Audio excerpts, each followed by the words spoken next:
Hello, everybody, and welcome to Indie Vent. In this panel, we've got comic book creators, and I'm going to release this panel in just a moment. But take a look at that QR code. If you're on a cell phone, you can scan that, and it'll take you right to the indievent.com site where we have the list of the content creators who were participating today. And I am actually going to be updating. Hi, we lost MarV. Hold on a second.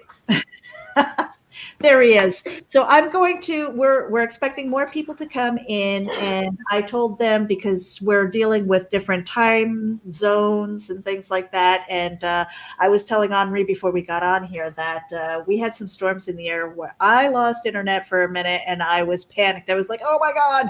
So, and I was like, and I didn't have my cell phone charged, which is really stupid. So I've got that charging right now just in case. And I've got a couple people who can jump in here and help co-host just in case I disappear. But Onrie, I'm going to put you up on the big board, and I want you to introduce yourself to everybody, what you do, and where we can find you, and then we'll move on. Thank you, Meredith. Absolutely. My name is Onrie Kompan. I am the writer, creator, and producer of this book right here. It's called Yisun Shin. It's about a Korean admiral that battled the Japanese in the 1500s. He was outnumbered 10-1, and he beat them 23 times in a row without ever losing a single battle. This all actually happened. It's based on a true story. Our first graphic novel here collects the first full arc of our series. Yisun Shin is a trilogy of books, so there will be 3 books total, the first of which features an introduction by Stanley himself. Great pitch. Oh, yeah, sorry. You want me to keep it going on? I try and keep it short, you know. I don't like to drone on too much. I got to work on mine. Quite all right. We've got you on the big screen here, Marv. Go ahead and introduce yourself. Hi, my name is Vasconcelos. I'm from Portugal. I'm also known as MarV. I'm the creator, writer, and artist of the comic book The Sim Killer. It's my first comic book, so I'm gonna make a lot of mistakes, but I'm having so much fun of learning how to do a comic. It's about a priest who lost his faith in the Vietnam War, and he becomes a grave digger. He has supernatural powers. He hunts the bad guys with a raven and a Doberman, and then he buries them alive, waiting for them to come out, and then Michael, the Doberman, and Gabriel will finish them off. And it's a horror comic, and yeah, I gotta work on my pitch. What are you talking about? That is the most awesome concept ever. I want that book. Oh my God, it's so cool. Thank you. And you're from Portugal. Portugal, yeah. Yeah, you know, I was just having a conversation the other day because I had Mike Deodato on my show, and I didn't realize it. I thought he spoke Spanish, but he actually speaks Portuguese. Yeah, and Brazilian. And it's so hard to learn the language. But on top of that, not only did you pitch your product just incredibly well just now, your book, I should say, your comic, but it sounds like something I actually want to read, like a priest who was like jaded from Vietnam. That's awesome. Who's doing that? Kind of in line with what you're doing with your story, you know. I love your story, and the first time that I saw Yisun Shin, I was amazed with the artwork and the storyline and things like that. And I definitely want to hear more about that. But, you know, one of the things that I also want to do is kind of talk about the genesis of like this creation, how we got to where we are as creators and things like that. I am new to comics. I'm learning. So I've kind of embraced the noob only because I've grown up writing prose. And not so much comic books. There was always one in my head. Like I've always had stories that said, you know, that would make a really good comic book character. But life kind of got in the way. You know, I was like, okay, well, if I wasn't at school, then I was getting married. I had babies and things like that, raising the family, you know, going back to school again, working, trying to pay the bills and stuff. So all of the creative stuff kind of went to the wayside. Whereas you guys have kind of embraced this creativity and kind of, I mean, I don't know if this is a full-time job for you guys. Is it? And yes. What was the What was the pathway to getting there for those who really want to maybe shed the 9 to 5 and jump into this? Because it's not easy. I'm not saying that it is, and I don't say that it's for everybody. So, proceed with caution and really learn the business. But Onrie, I'm gonna pass it on to you, because you've embraced this as a full-time career. Yeah, well, hopefully I'll still have a job when all this coronavirus stuff finally gets away and people aren't afraid to go to conventions. But there's the thing I've learned in my experience working in this field is that you have to wear a lot of hats throughout the course of everything. You could be calling yourself a writer today, but there's no reason why you can't edit as well, or letter, or teach yourself how to ink, or how to do all these other things. Everything depends on where you kind of feel yourself growing your skills, where they can actually like fine tune and develop. For me, where there's a difference between that and being hired to do that on a freelance level, and actually being your own boss and managing your own properties. And I don't make money for writing my scripts. I make no money for writing my scripts. I make money by going to conventions and actually selling books. And it took a long time for me to get to that point, because when you're your own boss, you're putting money in. That's the only way anything can, come to life. Is even if you're the artist and the writer of your own series, you still have to pay for printing. You still have to pay for all these things, and it's never worked out perfectly for anyone. So it's, you learn to adapt. And the thing that I think is so amazing about everybody in our field, and I really want to hear what MarV's experience is in just a minute, is that we all have our own way of establishing and keeping ourselves in this industry, whether it's a full-time job or not. And there is no sense of, hierarchy in the sense of how much time you put into this. There are some people I've interviewed on my show that have full-time jobs and they do comics on the side because they're truly passionate about it. Is there something to say about their work and the difference between their work and mine? Absolutely not, because they come at it with such passion and they love what they do. And speaking to what you were saying earlier, Meredith, and then I promise I'll shut up after this. No, keep going. Yeah, keep going. Yeah. I want to hear the story though, because it helps inspire other people, and I think it brings a reality to the journey that is not an easy one. No, it's not. And, as you were saying, you're new to comics and you're a noob. We're all noobs. Constantly, we're noobs, because every single time you start a new project, you're back at the beginning, and that's exactly where I'm at right now. I'm starting a new project. I'm back at the beginning. Marv, I wish I had a project that was like yours, that was like full and complete, and you're moving forward with it. And right now I got this, but this is different because this is historical, or based on history. So I have an outline of what the beginning, middle, and end are supposed to look like, and then I have to kind of improvise from there. But when you're coming up with something that doesn't exist and it's just a story that's stuck up in your head, it requires a completely different train of thinking. And Tim Seeley, who's a very well-established comic books creator, look him up if you don't know who he is, once told me, yeah, absolutely, top class guy. The one thing he told me when I was first breaking into this industry is you don't break into comics. You're always breaking into comics. So it doesn't matter how much experience you have, because every time you have a new book out there, you have to figure out a way to sell it. You have to figure out a way to put it together to get it to where you need it to go. And that means every time you start a new project, you're reborn again. Mm-hmm. So, MarV, how about you? Well, I came up with the idea after messing up a couple of times, because I did illustration for over 10 years. I've been doing exhibitions, small, big ones, and all over the country and Spain. But one day I always loved comics since I was a kid, and I never knew about indie comics and self-publishing. And I'm a big fan of Jeff Lafferty, and I knew everything about. I knew how stuff starts from an idea to accomplish a comic, by watching he's making his own comic, The Berserkernaut. And since that time, I had that back in my mind that I wanted to do a comic. But I started very badly because I was cocky at the time. I never thought that I needed to do everything right.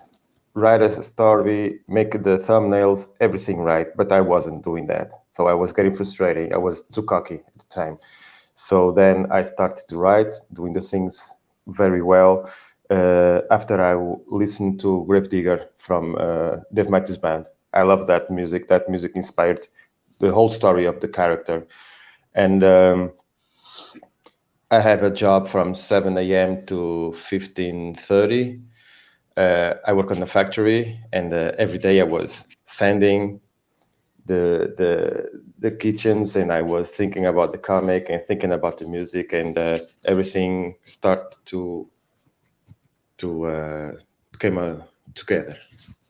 You know, MarV, I want to speak to that because that's something that I think a lot of people kind of seem to put off to the side. It's like, oh, he's got a day job, so therefore he's not working full-time on comics. Not true at all. You know, before I actually got to the point where I was working in comics full-time, I worked a day job for 10 years. And just like you, I was also working while I had this other job. You are working full-time in comics. If you're doing other things, and even now, even as someone who works in comics full-time, it's not like I'm just sitting there drawing comics all day. I'm taking care of other errands. You know, I have other side things going on here and there. I got 2 kids I got to take care of. So while you're doing all these things, your brain is working. You're still writing or drawing in your head. It's just a matter of you being able to sit down for a concentrated period of time. I guarantee you, we both spend the same amount of time or maybe somewhere close to actually, you know, the blocks of time where we can actually create, because that's life. You know, we're not stuck with a ball and chain to our desks, you know? Yeah, I would love to do it full time too, but let's see how it works. Yeah, of I course. mean, for One me, step at a time. stories always came kind of easy for me for whatever reason.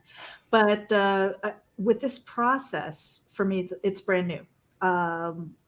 You know, and it's kind of funny because in some of the earlier interviews, I would ask everybody, I'm like, well, how do you put together your script? And there's no generic way of writing a comic book script. Nobody has the same answer. And I'm like, this is so frustrating because I like that regimented, you know, Me like too. if you look at a movie script, you know what you're looking at. You look at a play script, you know what you're looking at.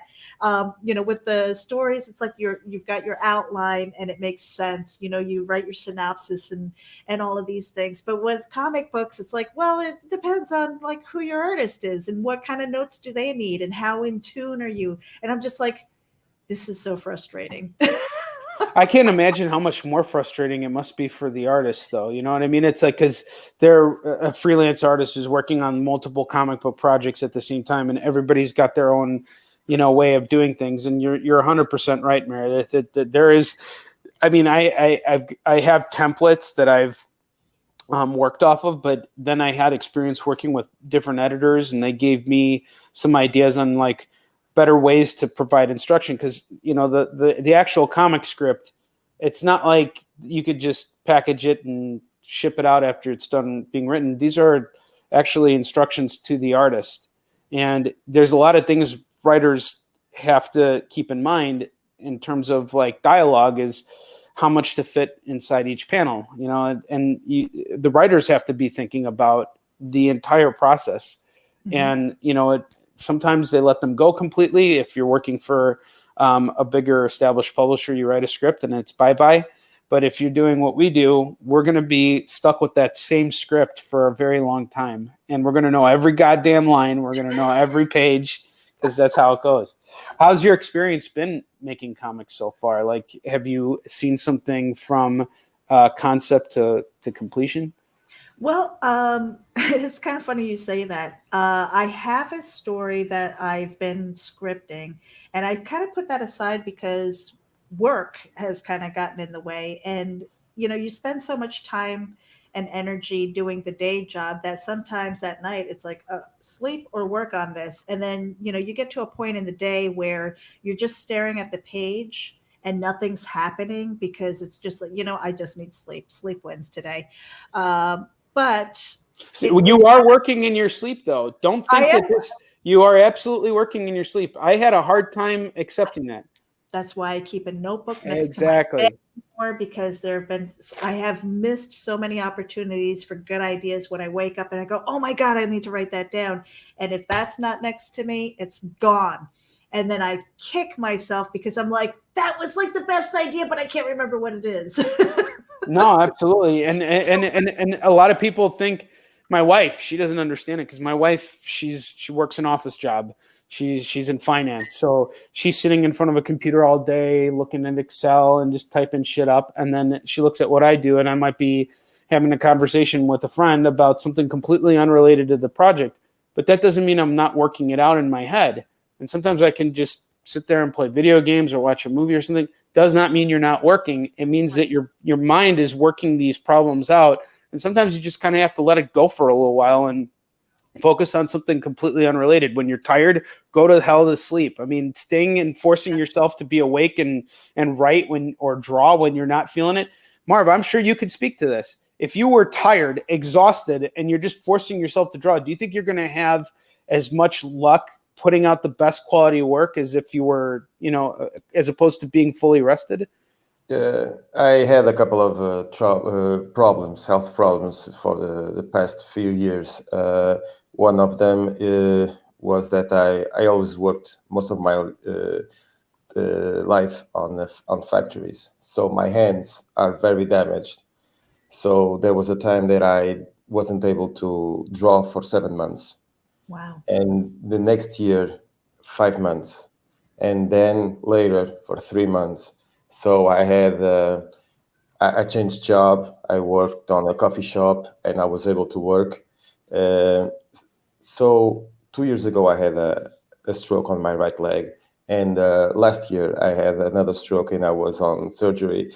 So yeah, and the sin killer just was made almost in a year. So I have a couple of panels to do. And it's very frustrating to get home tired, in pain, and look at a white paper and not be able to do a straight line. Trying to draw, and my hand was like this, or I wasn't able to pick up a pencil. So I understand how many artists out there fight this kind of troubles, because I saw some interviews and I know that there are a lot of artists that have problems of drawing all day, but in my case was about working in the factory, and it's very frustrating. I cried many times. I actually want to dive a little bit into that because again, I have not always, comic books is brand new to me, but entertainment, singing, that's something that it is a fine art, because you have to train your voice and you have to practice and everything, much like the artistic endeavor, writing and things, and staying and practicing and learning more about it, trying different maybe pencils or going to watercolors and things like that. And I know that there was a point in time in my life where I didn't know if I could sing anymore. And it was like the most frightening thing that I had ever faced. It was just like, I thought that might be the end of my world as I knew it. And then I found something else to pivot to. But as an artist, I suspect that must have felt the same way, like that panic, like, holy shit, what am I going to do next? What is my plan B? I mean, do you think like that, or are you just like, I am determined, this is what I'm going to do no matter what? Yeah, I want to do it. I don't care if the pain continues or not. This year has been a great year because my hands are quite good. But back in those 2 years, I didn't know what to do. I know that I had a job and I was able to provide to my family, but art with my art, I was totally devastated. It's like a guitarist or a singer. We lose something we lose part of our soul. We can continue living, but there's something that finished. It's the end. I thought it was the end a couple of years ago. I thought it was the end, and it's very, very, very. I was in a very bad place back then. Yeah, believe me. I can hear it in your voice. Like I can so like your passion is coming through very strong, and let me tell you, man, I hope Get Well the Going is good, and just know like you got a customer in me, man. If you tell me where to buy your book, I'm on that shit today. It sounds so great. Are you based in the United States? Are you in? I'm in Portugal. You're in Portugal. Oh wow. Yeah. So what time is it there right now? Midnight 23. Look at this guy, dedication right here. I know. Yeah. But speaking of passion, I did want to talk about your work, Onrie, because that to me feels like a passion project. Not only that, but you have a story. I think it's based on your grandfather's story. Yes, Mark's. I always struggle with which story to kind of put in the spotlight, and I typically focus on Yusum Shin because that's my that's sort of my bread and butter. This is truly a passion project, though, and yeah, family ties to it and everything. So, but I definitely want to hear about Mark's. Oh, absolutely, yeah. So I just to kind of make it clear, I consider all of my projects to be passion projects. I think that's the really wonderful thing about independent comics in general is that it's not like you're not chasing the dragon in the sense that you're trying to necessarily see your concept get blown up into a movie. If you're an independent comics guy, you already know that that's not how things work, and that you have to kind of start from the beginning and build yourself up, and therefore the projects you choose have to mean something to you. You have to have as much passion in talking about it as you do with anything, and MarV, I felt your passion when you were talking about the struggles that you were facing as an artist and how you're overcoming them and still forcing yourself to be creative and Get Well the Going is good. But so Mark's is actually the story of my grandfather. And during World War II, he was a Russian Jewish soldier that battled the Nazis. And I know it's kind of hard to see the artwork for the book here, but basically this oh, thank you so much. This story kind of jumps back and forward in time and covers my grandfather's life. And he's telling his life story to me on his deathbed. And that's actually how it happened in real life, because he didn't really talk much about his past because he'd been through a lot. In Russia, things were pretty brutal around World War II, especially if you were Jewish. And he was thrown on the front lines, and he was just forced to survive. And the Russians, they were very ill prepared for the German invasion, and he survived it, and then he got thrown into a Russian prison camp where he spent the next 5 years of his life. And it just kind of goes back and forward in time. He really didn't like talking about his experience in the Gulag. And so actually I never got the full story from him. So I had to travel to Germany, and I got connected with his cellmate, and I interviewed him one afternoon, and I was able to get like a missing piece of what happened to him during the war. It was pretty crazy stuff. And there's some little items here and there that my family has locked up in a vault somewhere, and that we treasure. And I was going to say that there are a lot of people, especially when they've seen like the really bad shit in war, they don't talk about it. No, he did not. He did not. He even lied about it. He told me that I asked him, where were you May 9th, 1945? That's the day that Germany surrendered to Russia. Mm-hmm. And he said, I was in Berlin. It was 100% bullshit. He was not in Berlin. He was in a Russian prison camp working, and he told me a completely different story later. He told me he was listening to the radio, and they had an announcement that Russia had taken Berlin and that the war was now over and Russia had won. And at that point, everybody started to kind of get excited because they thought, all right, well, the war is over now, so they're going to release all of us from prison. Because the way Stalin did things, he won that war because he threw so many people in prison. And it sounds crazy, but that's how you get free labor. He basically had them building out all these my grandpa was building out like these big infrastructures like hangars and everything like that so that they could store, planes. And, he got really into architecture, and he actually made that his career. But he learned everything in a Russian prison camp, which is pretty crazy. Yeah.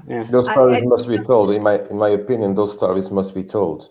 Yes. It's a shame that they keep. I know they don't want to tell about the horror, but we need to know because it happened. Well, Marv, I'm sorry, Meredith. I think your stories also need to be told. Like, the story I'm doing right now is completely made up. It's not history. It's not about family or anything like that. But it is very much something I need to tell. And those stories are important too, because in a way, the characters that we create are a reflection of who we are as people, or aspects of who we are as people, or maybe someone that we've interacted with and the lessons that they pass on to us. And, I think it's all important. I think everything that all the content, the more of it, the merrier. Mm-hmm. And what I was going to say is about Marx, your book, is that it's kind of it's a living legacy, I want to say, and it's those stories that I appreciate because we want to tip a hat to the previous generation. There are stories in my head that I want to write about my father, and my experiences growing up in the early 70s and things, and growing up in a multicultural household. And and since his passing, he died 10 years ago, and there are still times when I can't look at his photographs because I miss him so much, and I become like this emotional mess. And so I know that if I can get to a point of writing down those stories and sharing my memories and being that living legacy to him, that my hope is that those stories touch somebody else and go, you know what, I relate to that. And I think that's what makes really good storytelling, and MarV, to sit there and you're saying you're at the factory and you're working with your hands and you're ruining your hands, and that you've got this piece that you want to work on and it's in your head. I mean, those are passion pieces. And those are stories that they just they keep tapping at you. It's just like, let me out. And it doesn't let you go until you do that. And then you can only hope that you do it justice, because sometimes it gets lost in translation from here, down to the page, which is very frustrating. So what, beyond I want to say like the mechanics of just kind of working, like manual labor, and just that, because I do that when I walk. It's just that step, and my brain is working at the same time. And I'm always thinking about dialogue and situations and things like that and what could happen. So when you were doing that, was there like, this story is about X, Y, and Z, or was it just like, hey, it's just something in my head that's just fantastical, and maybe you captured a moment of dialogue or an image that really kind of birthed the story? How did the Sin Killer come about? First came out from a ripoff. I was making a ripoff of The Crow, exactly the same thing as The Crow. Well, that's exactly. Honest. Yes, exactly. And then I sit down and I ask myself, why am I doing this? Why do I want to do why I love comics? And I sit and I ask myself that, and the answer was simple. I'm sick of superheroes. I want to do something different. I love my favorite run is Conan. My second favorite run is Rom Space Knight, and I love everything from horror comics from the 50s and Tales from the Crypt and all that jazz. And then I was thinking about it, and I listened to The Grave Digger by Dave Matthews Band. It's a great song, and it snaps like that. Okay, The Grave Digger. Why? Well, he's a priest. He's not a priest. I love war movies, especially from the Vietnam War. And then just I start working at my day job, sanding all day, and the story was think about the music, and Cemetery Gates by Pantera helped a lot too. And from that, like a snowball. How many years were you working on it before you like actually had something like that you felt was tangible? I started a year ago, something like that. September, something like that. Yes, I started in September doing bad things, doing bad the comic, and then when I was in bed after I was in surgery last year at the end of September, October, I started to do the right thing, writing, thinking about camera angles, the plot, everything. I don't know how to explain more. Yeah, no, that's great. That's when it's actually starting to kind of come together. So you're coming on that year anniversary, and how does it feel? Like, I mean, how close are you to getting the actual like book done and out there? Well, I'm doing this with a friend. His name is Ricardo Freire. He's a graphic designer. He knows that my computer died and my tablet died too, so I wasn't able to do the digital part. So he told me that he was going to help me because he knew that I was so passionate about this project. He got involved too because he liked the story. He made this for me. That's This awesome. banner. Yeah. He made this for me, and after I'm done, I'm preparing the part of the comic for an anthology that I can't talk about it right now.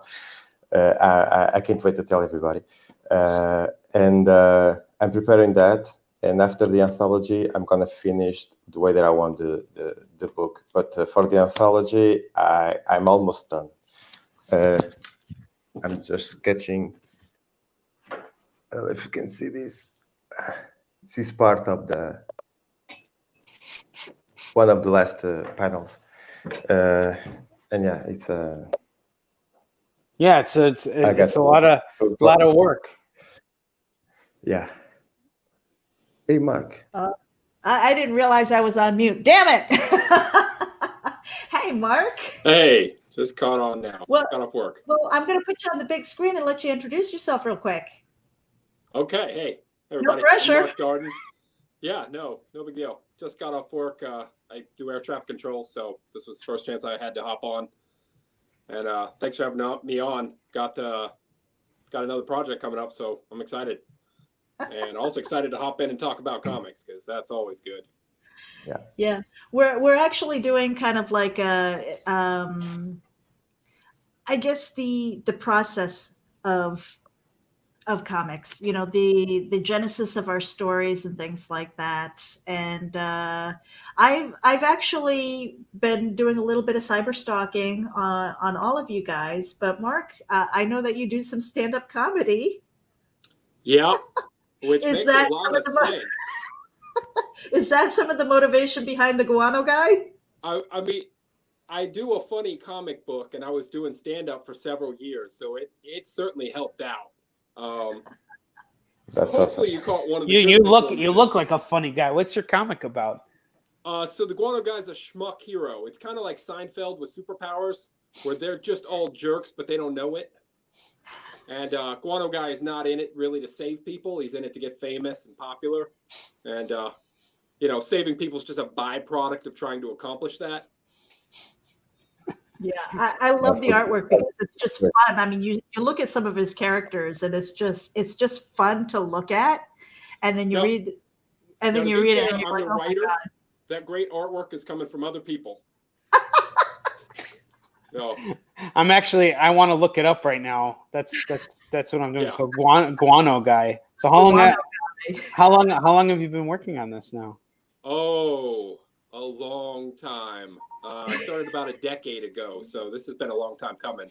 I was working at Fantasy Flight Games at the time when I started it and did it as a webcomic for a couple years. And then the original artist left. And so it took a couple years to kind of refigure it out on my own, because it was very much more a partnership during that and me not having to do it, figure everything. So he straight up looks like Larry David in a fucking superhero costume. It looks hysterical. So how many, I'm sorry, I didn't mean to cut you off. How many issues do you got out so far? So we're going to be launching the 7th issue next month. Yeah, you've got Kickstarter getting launched on the 15th. That's right. Yeah. Absolutely right. So yeah. Yeah, so you guys are gonna be seeing a lot of Mark Darden, getting on the circuit and stuff, and getting his book funded and created and out to the masses. I mean, because it's a hoot. It's so much fun. I mean, we're going from like historical Onrie to like kind of horror with MarV to humor with Mark, and I love it. I'm personally working on horror because I love the genre, and I'm like, I see the crow behind MarV, and I'm just like, damn it, because I am not an artist, but I actually drew this as kind of like my inspiration to, like birds, they freak me the hell out. But I love them for some reason. I don't know what it, and I think it's that inspiration with the crow. I think there's something with that just brings the horror feeling, and it's just like, ooh, An independent comic too, by the way. Yeah. Totally not mainstream, and became a total cult classic. I watched a video on Facebook the other day, like those social media videos, where they were talking about Brandon Lee's career. And like, apparently like the set of The Crow was like a total nightmare. It was like the perfect like setup for something to go wrong. And there were problems with the weather. There's problems with sets breaking down. And Brandon was just like, he was always gung ho about it. Like he was just like really involved in it. And I think like the day before he died or something, he was just like he was just off in some other like world or something. I mean, it's pretty crazy. And James O'Barr, the guy who created The Crow, like he's still bothered by it because he never wanted something he created and cared so much about to cause so much harm.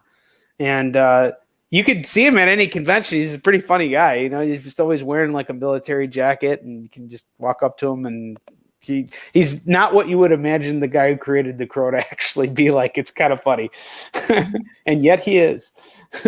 Also funny, James O'Barr was talking about when they were doing meetings for it becoming a movie, and within Hollywood, one person suggested they should make it a musical, which he started to laugh thinking they're kidding. And then off of that suggestion, someone else was like, oh my gosh, we should get Michael Jackson.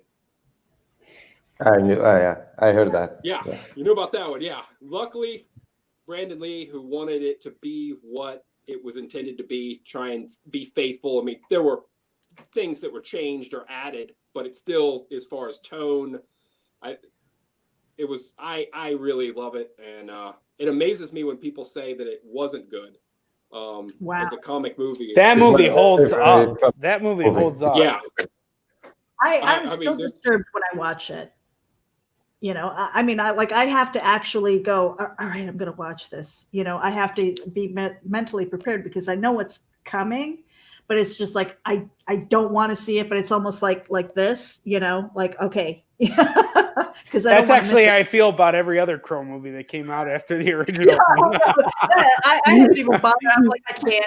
No. I saw City of Angels and then the other ones, and then they eventually got Edward Furlong to play the Crow. And actually, it was crazy. At my last convention, I was flying home, and in the seat behind me was Edward Furlong, and he was at the same show I was at, and totally nice guy and everything. But I just can't imagine him playing the Crow. It's kind of hard thing for me to put two and two together with.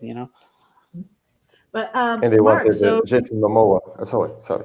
No, go ahead, Jason Mark. Momoa, I could see that for sure. Yeah. Oh yeah. Definitely. But they wanted, but they canceled the project. Oh, gosh! You know what? Jason Momoa. Jason Momoa, that commercial with him. Oh yeah. Oh my God! That freaked everybody out. I mean, if you were fighting Jason Momoa and then, you got the gun out and then we're like, what? He can't die either?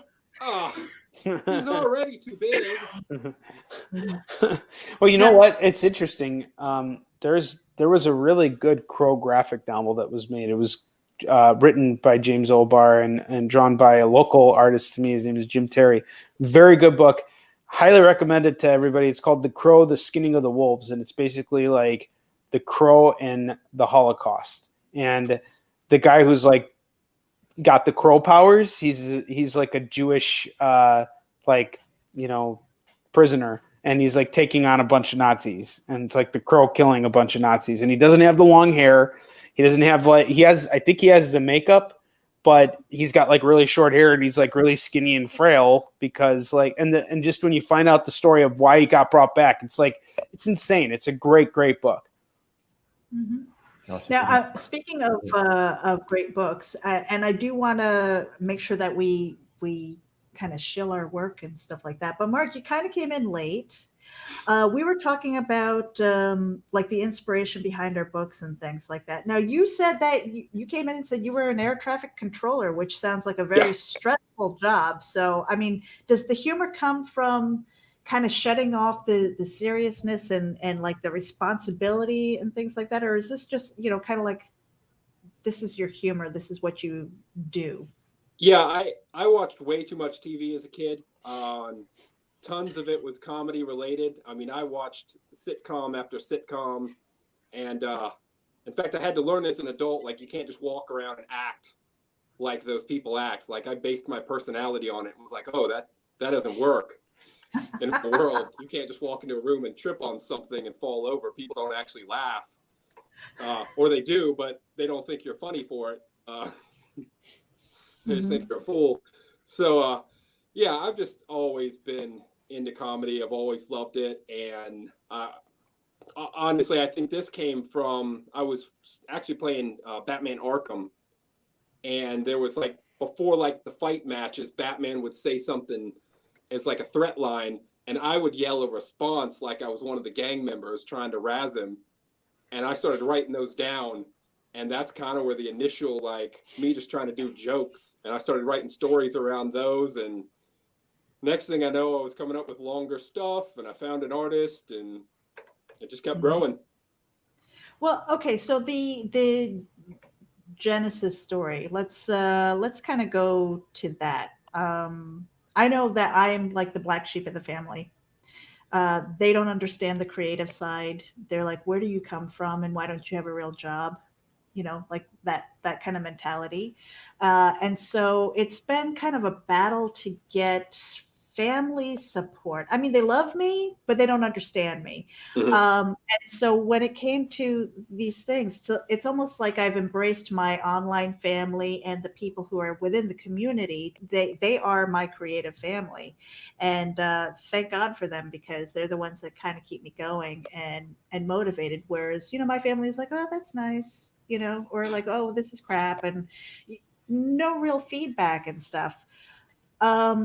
So again, with me, I'm working on my very first comic, and I want to give a shout out to Luke Stone, because he's got an opportunity where he said if he reaches a certain stretch goal with his Indiegogo, that he's adding 12 more pages, and he's taking different writers And he says, send in a 2-page story. And it was like, again, I don't know how to do scripts for comic books because nobody has like a standard. I can get you something, Meredith. Yeah.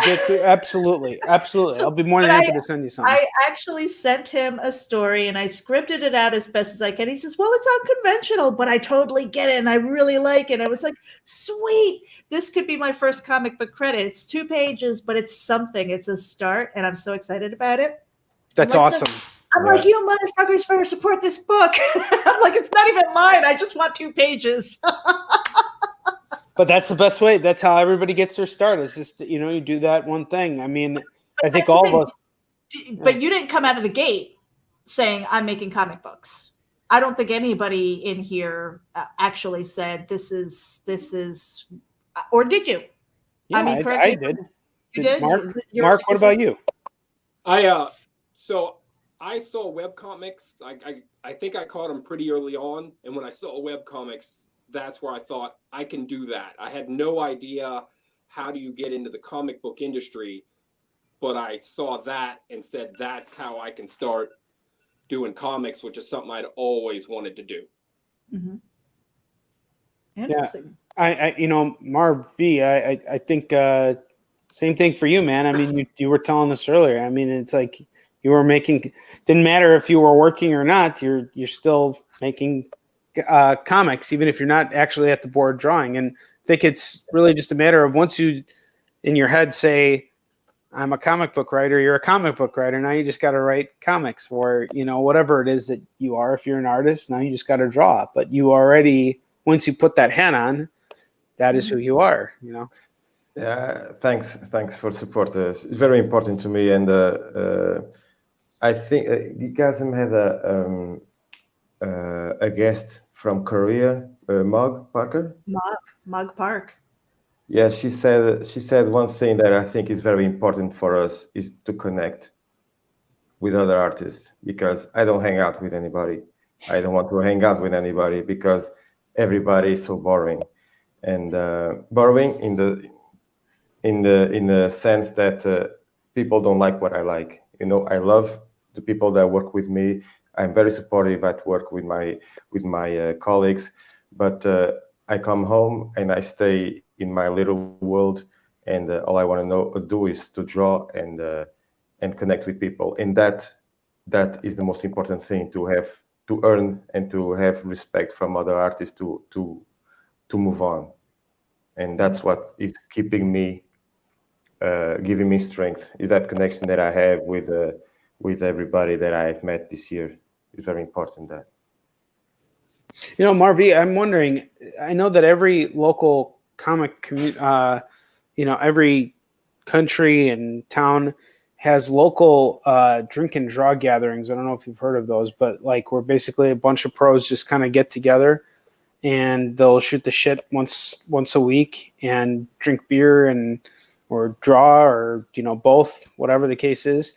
And I know we definitely have a lot of them in the US, but I wonder if there's something similar out by you in Portugal. No, I guess no. not. I don't know.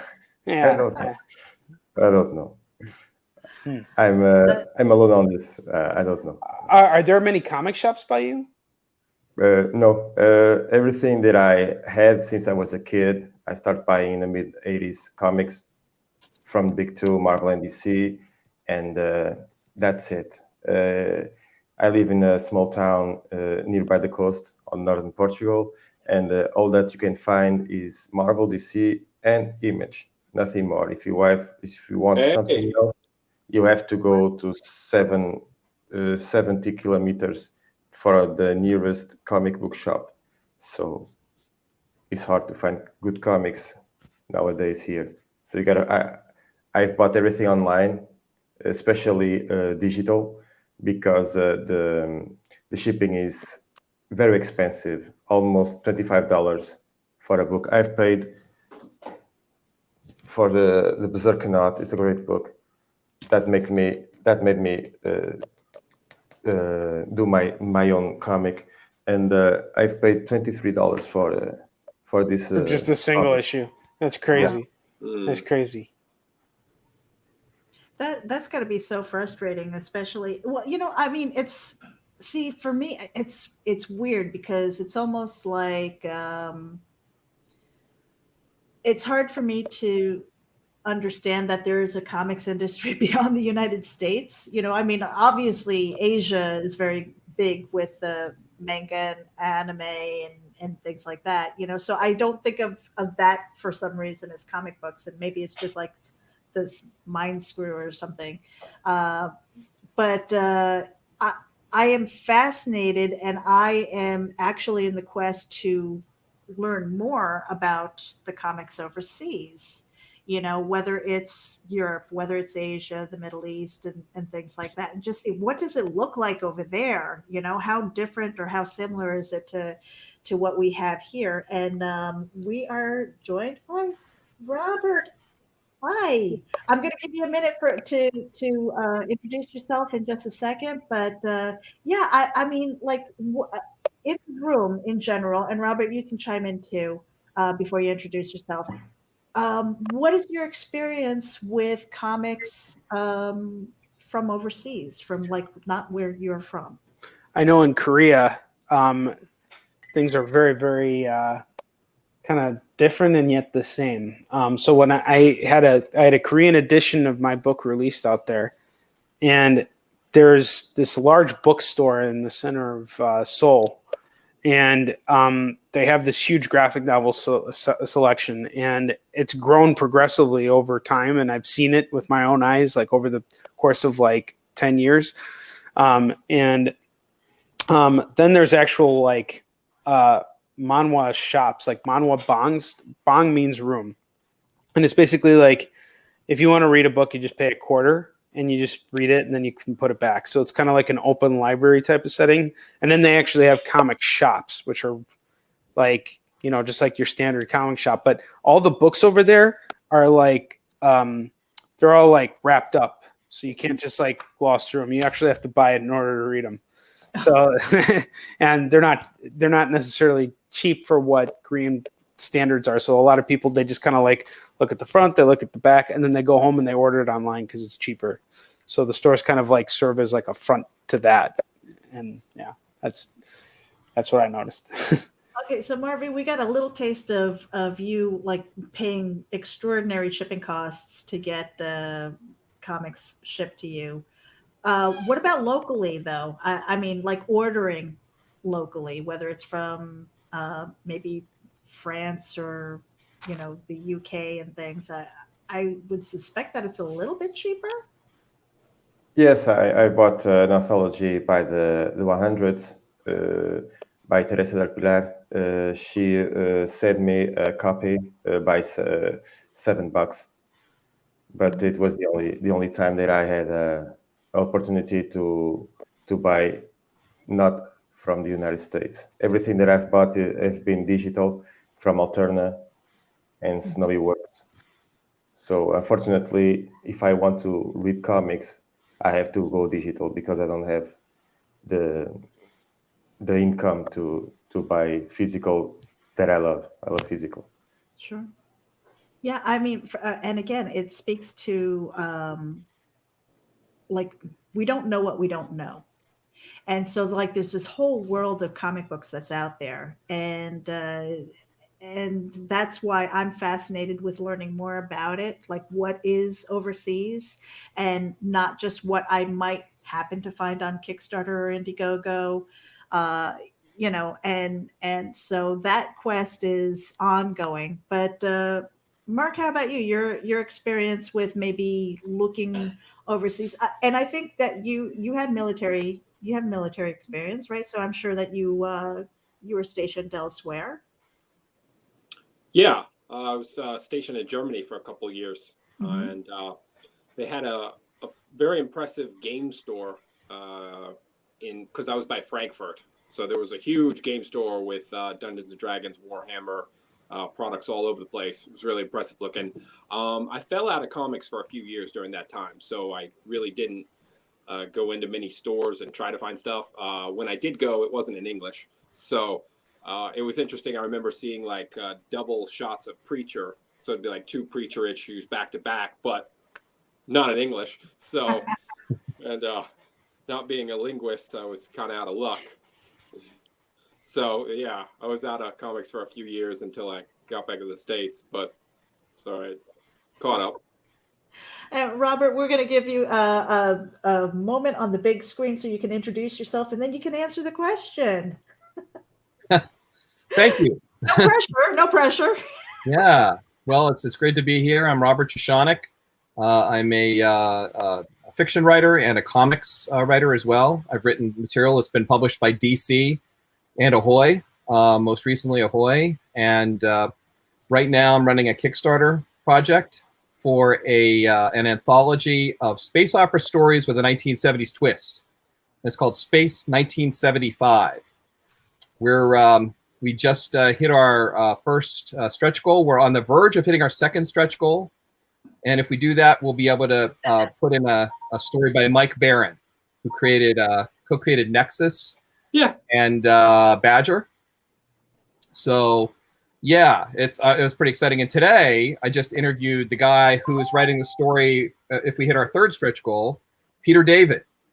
And it was like an awesome interview. I can't wait to get it online. He's great to talk to. So he's a riot, and he's got so many cool stories, and he's done so many amazing things. I don't want to spoil too much of it, but it was a great interview. George Takei was in his wedding. Wow. He's had some cool. So anyway, yeah. So I hope everybody will check that Kickstarter out. It runs until next Tuesday, this Tuesday coming up, September 1st. All right. It's called Space 1975. And I think I've actually seen that campaign. Yeah, and if you guys want to drop your links in private chat here, what we could do is share it out to the audience here, out on Geek Insider and Indie Vault. And speaking of which, you know what? I'm just going to give a little bit of love there for like 20 seconds. Hold on a second.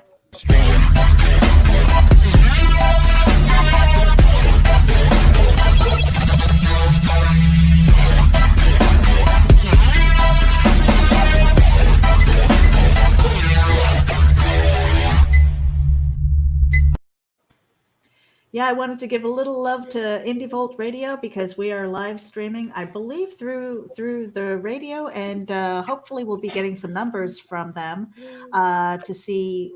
I think this is the first time that we're doing an all-day live streaming event through Indie Vault Radio, but this is also being shared out through Geek Insider, Comic Book Advocates, and the replay is going to be available on multiple streams through YouTube, Facebook, a bunch of websites, as well as Facebook and Twitter. So, thank you guys for taking the time to be here and really talking. You know, we're talking comics, but I think it comes from Geek Insider and just my own personal interview style. I love to hear the Genesis stories, where it came from, the inspiration behind it, and really get to know the creator, because I know for me personally, I don't know about you guys, when I like a person and I connect with them, and I think this is the reason why conventions are so important, that one-on-one interaction, I'm more likely to buy their book, even if maybe the artwork isn't that great, even if the story isn't that great, because I want to support the indie creator and what they're doing. And I don't want to be like the soul crushing, I don't want to be the crusher of dreams and go, oh, this is crap. I don't care that you're a nice guy, go into another field and things like that. That's happened to me. When I was singing, I had one person who I really looked up to, and I just thought they're going to help me. They're going to get me to the next level. And they were like, nah, you better be maybe you should study to be a teacher. And I was just like, I'm like, just kill me, just rip out my heart, stomp on it. And have you guys ever gone through that, where somebody was just such an ass, and you're like, all I needed was just a little bit of love and encouragement, and you just like ripped out my heart and shit on it. Excuse the language, but I mean, really, what do you do? I mean, do you take a pause for a while, or you say screw you and move on, especially if it's somebody that you might have looked up to? I had an experience like that. I kind of came to face my working on facing my demons with it by interviewing him on my show. But I met this guy when I first got my start, and we started out as friends. And about a year later, I started to sense jealousy coming from him. And one time we were at this event, and he followed me into the bathroom and started kind of like picking at some of the things that I was saying. And, the next day I saw him at a convention. I was having a horrible day. And he came up to me and he's like, "How's everything going?" And he just looked so down. And when I told him I was having a shitty day, his face like lit up. He's like, "Yeah, fuck you," And after that point, I kind of created a rivalry with him because he was always trying to tell me that I should do things his way.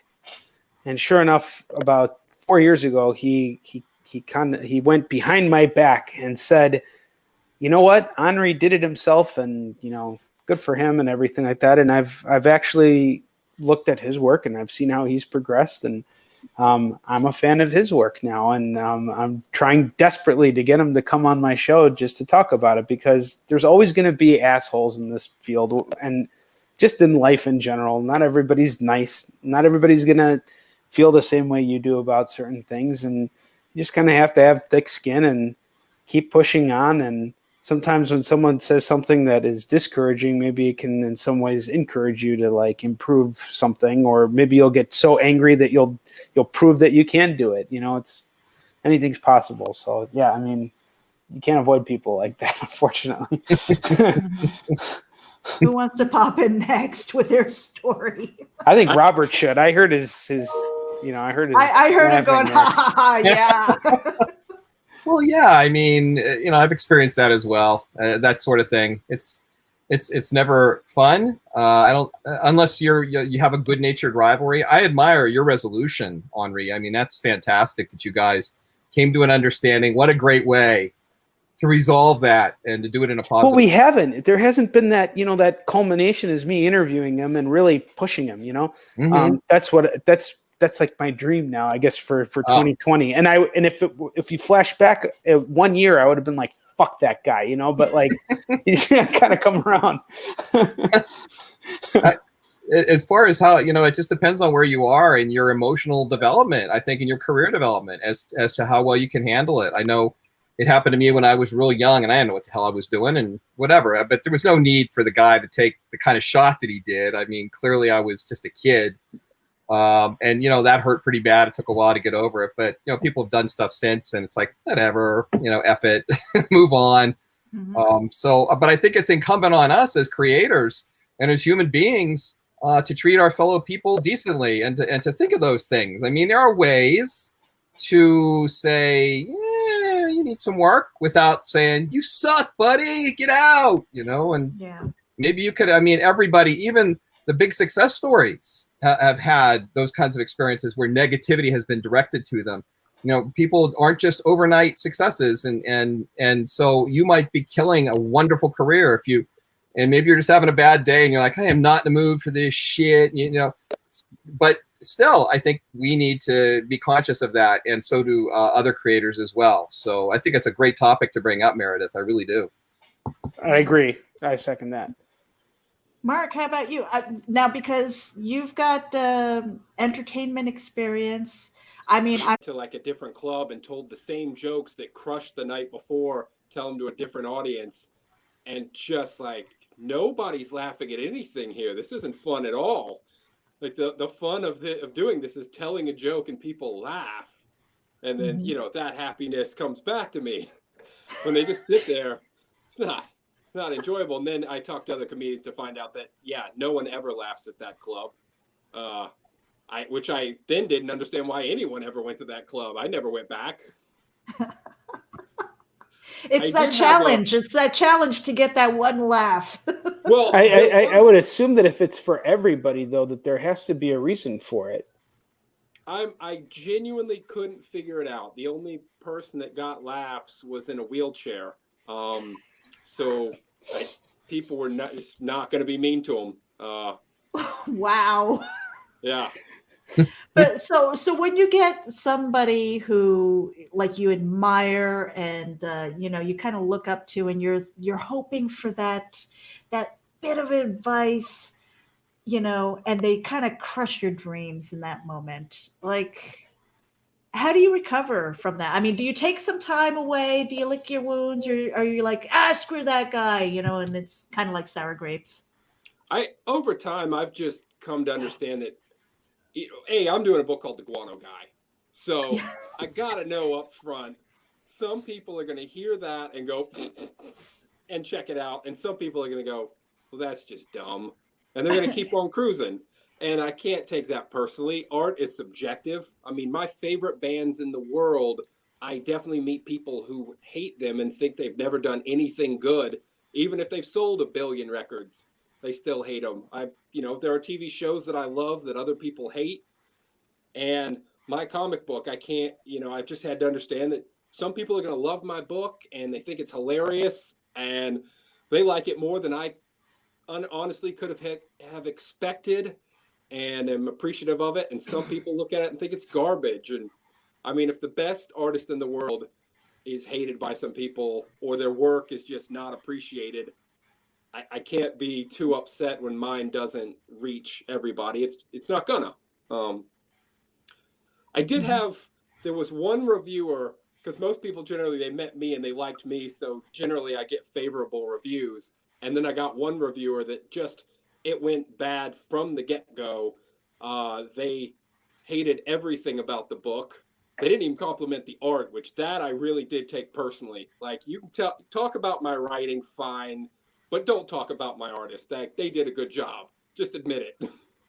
But I initially, when I heard negativity, pulled out a notepad and pencil to start taking notes. Like, I'm curious what their good points are. But instead, they just said it was meh. Like, well, what? That's not constructive. How is that even an opinion? And you guys didn't even tell people what the book was about. Like, how are they going to know whether they agree with you or not? You just said it was bad. You didn't really say what it was about and thus why you don't like it. You can't just say it's bad. That's not an opinion. That doesn't even necessarily mean anything. That doesn't mean shit. It can mean it's okay, or it can mean it's crap. I agree 100%. Yeah, Well, I think that should be another story arc. Meh. What does that jealousy. mean? Yeah, That's jealousy. That is jealousy. I agree with you. That's jealousy. Yeah. Then I like to think back to the rap hippopotamus, where he's like, hey, be more constructive with your feedback. Well, Onrie, I know that you have to get going, and I appreciate your time. Let me just go ahead. You wanted to say something? I just want to say it's such a pleasure meeting all you fine people. I wish you guys nothing but the very best. You guys are all so talented. Mark, Robert, MarV, let's get in touch on Facebook. Let's be friends if you guys are cool with that. That is definitely it. And you know what? Before you head out, I'm going to put this up here. MarV, I don't have one for you yet, but it's coming, I swear. So anybody who is interested, get your cell phones out and take a snapshot of this. This QR code is going to take you to yisunshin.com. You can go and buy his books directly there, and support the great story. I mean, for me, I just ordered Mark's. I cannot wait until I get that. And of course, I bought the second book of Yisunshin. So I'm like, damn it. All right, now I have to wait until payday to get the first one. So, but hey, you know what? That I am supporting the indie industry and comics. And Onrie, I want to thank you so much for being in here. Again, this is the screenshot. Take the QR code, go right to his store, buy directly from him. And I hope that you're going to be able to get here tomorrow and sit with us. And I will. I will be here. Like I will a true definitely be pitch for your books, so that we can try and get some sales for you guys. I cannot wait. And guys, take care. I hope you guys take up the opportunity and pitch to Meredith. Thank you so much. You asked such great questions. It was such a pleasure being on the show with such talented creators. Thank you so much. Thank you. Thank you. Have a good night, everyone. Yes, I take really care. appreciate you. Yes. And coming in to take over his seat, we've got JD Calderon. Hey, how you doing, guys? I'm doing good. Why don't you take a minute? I'm going to put you on the big screen and let you introduce yourself real quick. There you go. How you doing, everyone? My name is JD Calderon. I'm the writer and creator of the Oswald Chronicles, and it can be found at theoswaldchronicles.com. And you can also check out my YouTube channel, JD Calderon, where I interview indie publishers. So now I appreciate all of you guys because, I mean, you've literally been like, I'm just getting out of work. I'm going to try and get in here as soon as I can. And I really appreciate you. That's the thing. It's like the passion behind the comics and the creative process is just, it's tangible. And I don't know how people, like I've seen people who kind of poo-poo the comics industry. Oh, that's for children. Oh, we can't take that seriously. And honestly, the more that I sit and learn and listen to the industry, to the business behind it, I am so impressed. And anybody who thinks that it's easy is a damn idiot.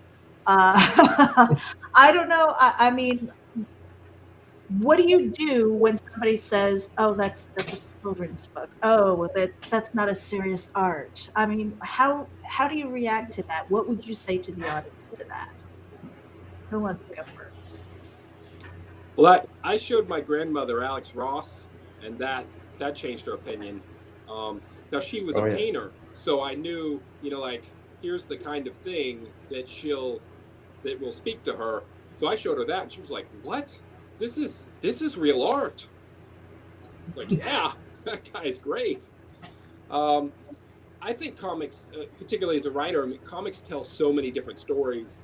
If someone says it's only for kids, then chances are they either haven't read one or they didn't look too deep.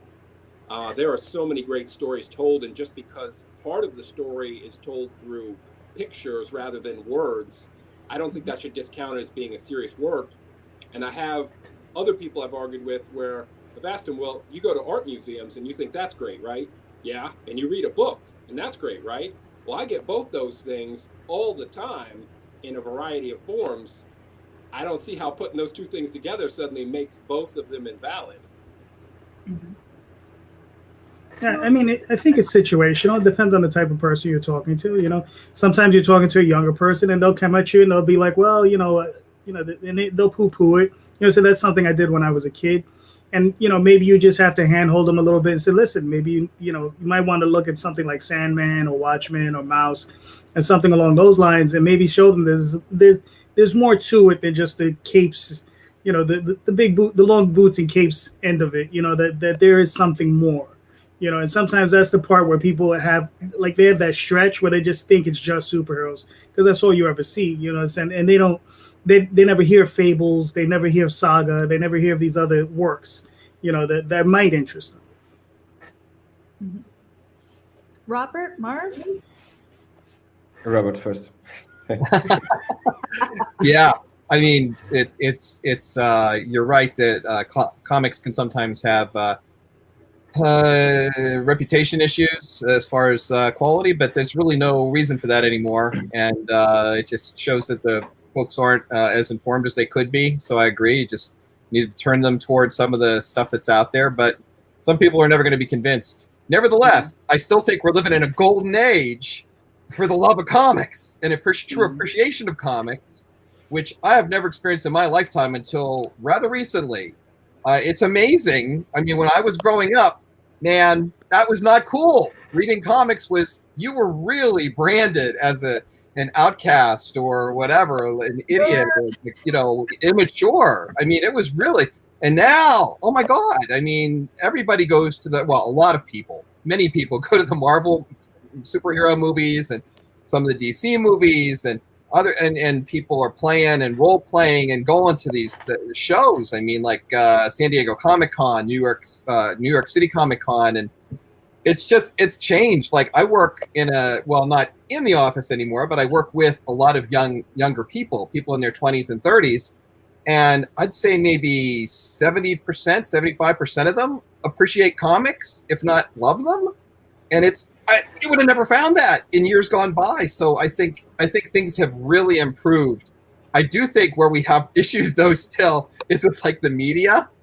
When you see like media coverage, they still go with the headlines like, bam, pow, new comic hits the stands, or they're still stuck in Batman camp stuff from the 60s. So our problems are not all solved. Just a glorious, perfect manifestation of the ultimate state of comicdom. But it's I think it's much improved, and I'm happy to be able to witness it and be a part of it.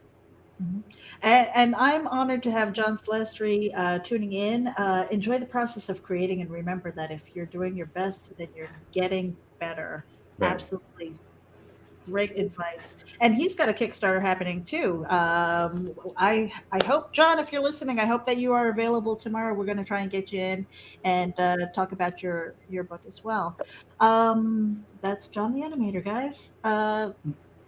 I grew up watching his stuff, and it wasn't until I started stalking him online that I was just like, wow, that's really cool. Like He-Man and She-Ra. It's like, woo. Right. Robert, I'm sorry. Yeah, no, Robert, can I ask you a question? Like those young people you work around, because I work around a lot of young people too. Mm-hmm. And now, how many of them are influenced by manga and anime?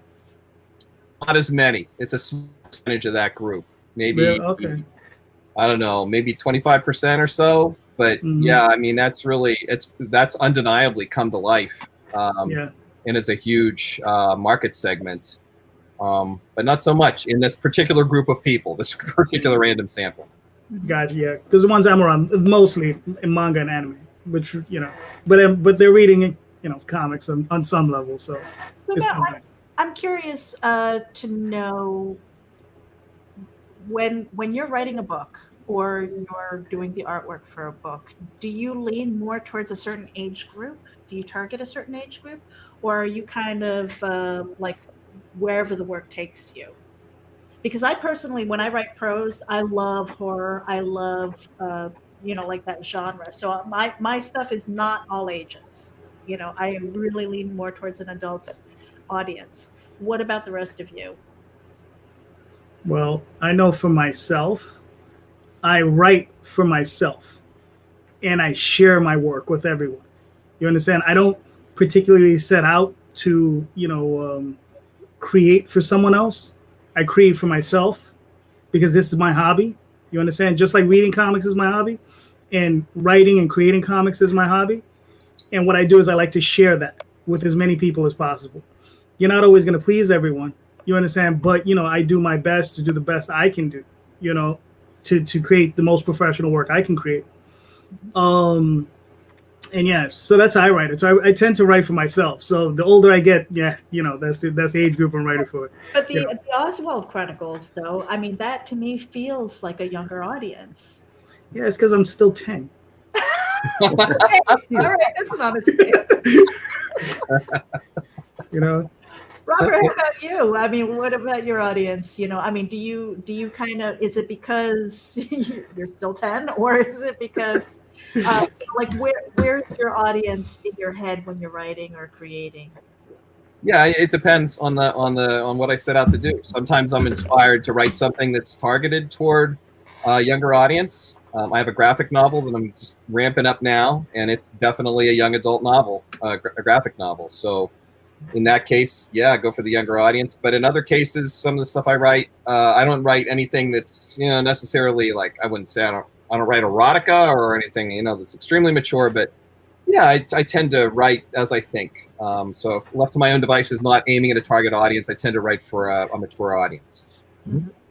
And Mark, so with the Guano guy, the humor and stuff like that, that's above the kid's head, but the artwork isn't. I mean, I'm hoping through a variety of jokes that there's some that the adults get and laugh at because they get it. There's other stuff that's just really silly and fun for the kids. And I hope that the same way that I watched a lot of stuff that was above my level as a kid and it helped bring me up, even if I didn't get everything, I get a lot of stuff that was supposed to be above my level. I'm not trying to talk down to the kids. I hope that when a kid reads the book, the stuff they don't get, maybe they ask the parents, maybe they look it up, maybe they figure it out. I think of like Who Framed Roger Rabbit, and the line that comes to mind is always "nice booby trap." Yeah, and it has two totally different meanings. depending on where your mind's at. So I kind of think of that for the Guano guy, and yeah, it's kind of fun. Marv, what about you? Because the Sin Killer is not a kid's book, obviously. No, it's not. But I'm focusing on the psychological horror. To be buried alive, which is by a supernatural Doberman, a supernatural raven. I'm not focusing on the gore, but I wrote a story called The Witch, a supernatural story. That is a little bit of nude, and there's a little bit of there's a decapitation in one of the panels. So that's gonna be for a hard rating already. But the other one, I think it's okay for teens because there's no gore in it, just psychological horror. Yeah, I love that. So we've got about 10 minutes before we have to pass the baton. And I just wanted to give you guys a little love. Marv, I feel so bad because I didn't get a chance to make a card for you. But No problem. so again, with tomorrow, Sunday being our cell blocks and stuff like that, there are some seats available, and I've been asking anybody who's been on the panels if they are available and want to pop on for about 15 minutes. But like this, hey, look at that. We've got the Guano guy, and if you scan that QR code, you're going to go right to his Kickstarter, which is going to launch on September 15th. And so make sure that if you're watching, make sure that you kind of bookmark these. We're going to be sharing this out on our social media as well, so that people have a reference and a stopping point. We've also got Space 1975. Look at that. I can't say your last name, Robert, but but I can put up a graphic for you. And we've also got JD Calderon. And I always say your last name wrong too. I don't know why. But these QR codes, guys, if you're tuning in later, you can scan them. This goes to remind me, because I get mixed up, JD, because I think you've had Kickstarter and Indiegogo. Yeah, I do them both. Yeah. So this gets directed to one of. I think your Kickstarter is active right now. Yes. Yeah, cool. So that should be going there. But I had one more question, and it flew out of my head. See, this is why I'm supposed to be using my notebook, and I didn't do it. But the creative process, I love that you guys are sharing your stories. I hope that I can invite you back, maybe do a one-on-one or a couple of you on a panel, and have more in-depth discussions, because I think with your experience, what you bring to the table really can help the next generation. And I don't see any of you being like, get off my yard, and saying, get out of here. You're not the crusher of dreams. But I think that goes with the independent spirit, is we all tend to be a little bit scrappy. And I think this is speaking to what, Robert, what you said earlier, was the creative process. It's kind of exploded, the acceptance of independent comic books. Do you have any opinions on why that is? Do you think it's the beer bug, or do you think it's something else, like a shift in the universe? Yeah, that's a great question. I think it's a fundamental shift in just. I think things just have come around. People started to get exposed to the material, and it just gained some acceptance that it hadn't had before, and it just sort of built. And I think the internet, of course, made a huge difference in exposing more people to comics and comic-related material, and spreading that far and wide. And I think it continues to do so. And also, I think that's critical too. The fact that the online world and the many tools that are now available to us as creators are available to like this vast universe of people. So many people can now do what only a handful had the capabilities truly to do in the past, and to do it in a successful way. Like all of us or anybody out there can, publish and sell and succeed. And I think that has also fed this love of comics, this new appreciation of indie comics and indie creators, because there are just more of us. and I think it's exciting. There's never been a better time to be on board in that world. JD, how about you? Well, I think Indiegogo and Kickstarter have definitely pushed that paradigm. It just really shifted things just a little bit. I think also the fact that the bigger companies, Marvel and DC, Marvel's been screwing up for a long time and just been bleeding off fans for years. And DC just kind of like imploding slowly but surely. You know, those things, you know, will make people who are truly comic book fans say, you know what, I'm going to give up some of my dollars there, or maybe because those companies are bleeding off and compressing, you know, they have a few more bucks to spare on us. You understand? Whereas before, maybe their budget was tied up over there, so then maybe now they're spending a little bit more money with us, and that's always a nice thing. You know, I've always wanted parity within the industry. I don't mind Marvel and DC being there, but I wanted it to be like more 50-50, where they were 50% of the industry and indies were 50% of the industry, and that would have, I think that proves that would have been much better for the industry as health wise. You know, I don't think, you know, with DC going on this whole COVID thing and Diamond shutting down, I think things would have been a lot better if that would have been the case. But 70-30 is where we're stuck at. Mm-hmm. You know, so but yeah, there is definitely a lot of hope for us.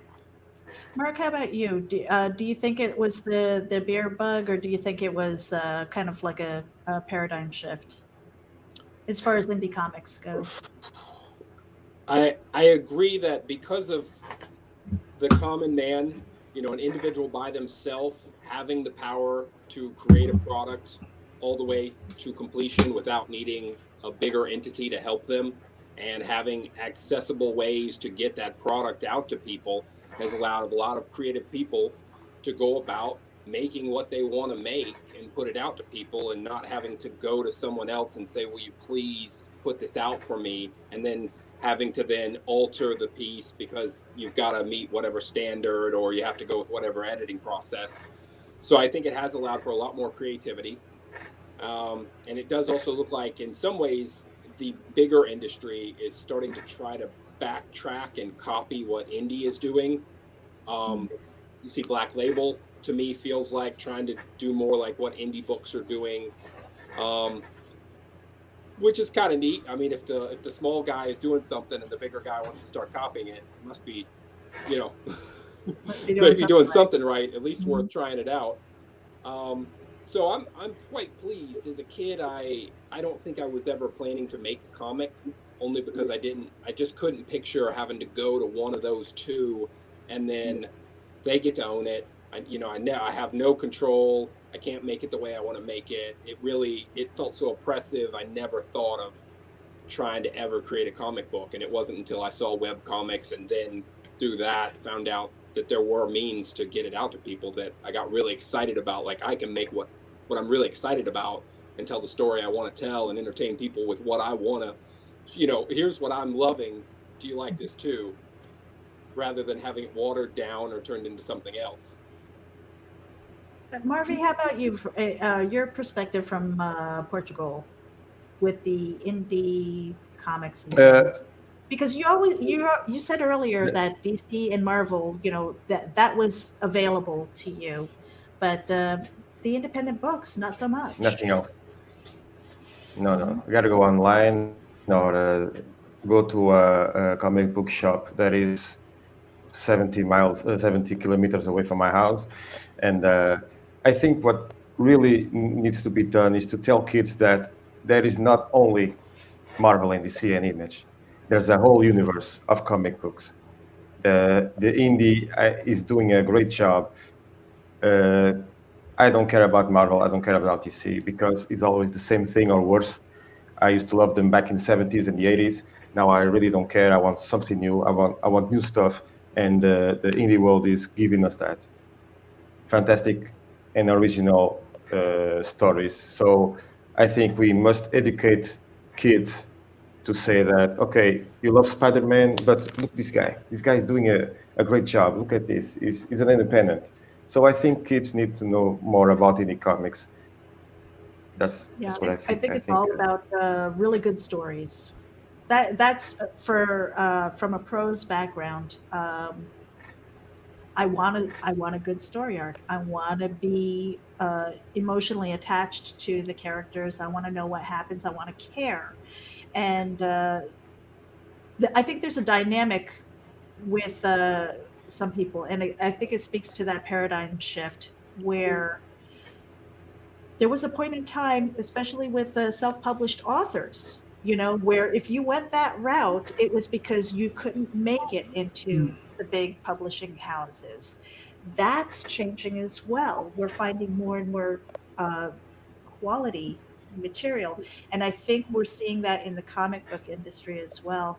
And again, I'm new, I'm learning this, and I just find it so fascinating that there's such a depth in this well of creators, and that struggle to get to where we are. And I really want to really celebrate all of you who've been on these panels today with IndieVent, who are sitting here joining me live right now and sharing your stories, because it takes a certain amount of passion and really determination to, whether you're juggling a full-time job, whether this is something that you're doing full-time, whether you are getting past, maybe not having the family support or the friend support because they don't understand you and things, and really creating quality books. And so I applaud each and every one of you. I'd like to go around the room and let you introduce, say goodbye, let people know where they can find you. I'm going to post your QR code, except for MarV, because I'm an ass. No problem. I'll have It you. was great to be here. It was great to be here. That's enough for me. Well, MarV, I'm going to put you up on the big screen first and let people know what your book is and where they can find you. Okay, so you can find me on Facebook, MarV Vasconcelos. It's hard, but you can find me too on Instagram and Twitter on MarV Artwork. And my comic book is The Sin Killer. It's a priest who lost his faith back in the Vietnam War. He becomes a grave digger. He resurrects a raven and a Doberman to catch bad guys and bury them alive, and bring justice to the bad guys' victims. That's the See, plot. I love that, buried alive, and I'm like, oh, I gotta have that book. All right, Mark, to you. Hey, yeah. So as title says, there, I'm Mark Darden. I do the Guano Guy right now. That's we're right now in pre-launch, so it's already up on Kickstarter. If you look for Guano Guy #3 and all 6 back issues, it's there. Please check it out. I do everything I can in the book to make it as fun and funny for everybody. Plus, great artwork by great artists who help really bring these stories to life and bring a lot of visual personality to them. And yeah, there you go. Hope folks will give it a shot. Yeah, so definitely give Guano Guy a little love there. And I think you can sign up for the newsletter for any announcements, like when it actually launches. So that's really cool. And let's see, who we're going to pull up here. Robert, you're next. Hey, I'm running a Kickstarter right now. It's called Space 1975. And it's an anthology of space opera stories with a 1970s twist. So it's going to be a lot of fun and very exciting. We've got a great writing team, including Peter David and Mike Barron from the comic book world, and lots of other guys. And we run until September 1st, this Tuesday coming up at 3 o'clock Eastern Standard Time. So I hope you jump on, especially because we just added a reward, which is really catching fire. It's a new workshop, a 3-week writing workshop conducted by Dean Wesley Smith and Christine Catherine Rush. And it's on writing, how to write historically focused science fiction, which is basically what we're doing with this anthology. Those are the kind of stories we're working with. And if you get into that workshop at the $150 level, you will have an opportunity to write a story which could be considered, it will be considered for this anthology. Whether it will be published, I don't know, but you'll have a shot, you have a chance. So that's through next Monday. Thank you. Or next Tuesday, sorry. Wow, very cool. All right, great opportunity there. JD, you're up. So you can find me on Facebook under JD Calderon. You can find me on the OswaldChronicles.com. You can also find me on Twitter under JD Calderon and on YouTube under JD Calderon. I currently have a Kickstarter running for the Oswald Chronicles, the greatest mouse adventure going today. And so please go check it out. Thank you. Yeah, we've got your QR code right there, and that'll take you right to the Kickstarter. So I hope you guys will head over there and take a look at the campaign. And if you can't support it, at least share it out with your friends, because that's what networking is all about. And I want to give a little bit of love to Onrie Kompan. He was here earlier. That is his QR code. That'll take you right to his website as well. I want to thank everybody here. Let me remove JD off the big screen there. I want to thank all of you again. I really appreciate you. It's a wealth of knowledge. I hope that I can invite you all back for maybe a one-on-one, or maybe, we'll do another panel and actually have like a specific topic, because I think by having that evergreen material, it's really helping the next generation of creators. And I want to, I just want to thank you, and I appreciate every single one of you. Thank you so much. Thank you. Thank you, Thank guys. Thank you, Meredith. Thank you so much.